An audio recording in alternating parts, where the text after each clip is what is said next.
I should mention RockNrolla first, of course. I'm just wondering for you if there was a major stretch playing a slight little minx like Stella, whether this was just purely fun. A major stretch. That's what I'm saying. I'm wondering whether it's just complete fun or whether you actually had to... Fun. Total fun. This was one of those...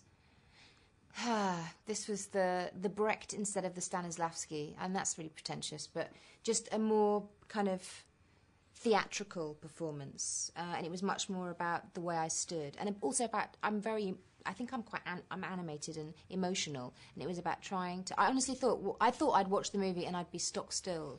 I thought it was really cool, really, but actually I'm quite normal, so God knows what I'm like if I just let myself go. And I wanted the costume to reflect that buttoned-up quality, and also because I really did. The way I played this was with a view to the movies continuing, because Guy was already talking about it being part of a series, and so I just wanted to start from that place from which I could unravel later.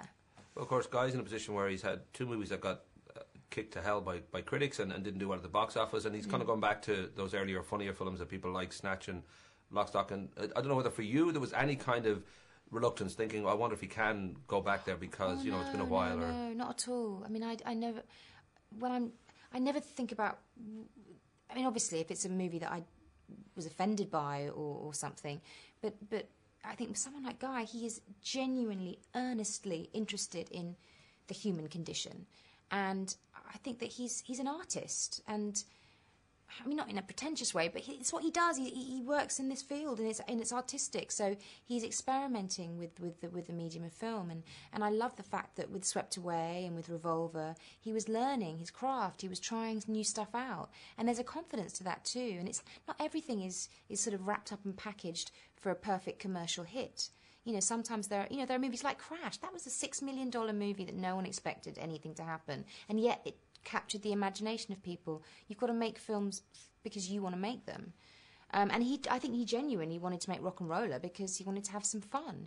And if that's going to bring people along at the same time, then great. But it wasn't exactly like a majorly massive, expensive movie. I think because he keeps the budgets low and he has good producers that make sure that happens, he can experiment. So, I mean, it's lovely to see that last night being at the premiere and feeling the buzz and the enthusiasm for his work. It's so well deserved. The guy works hard.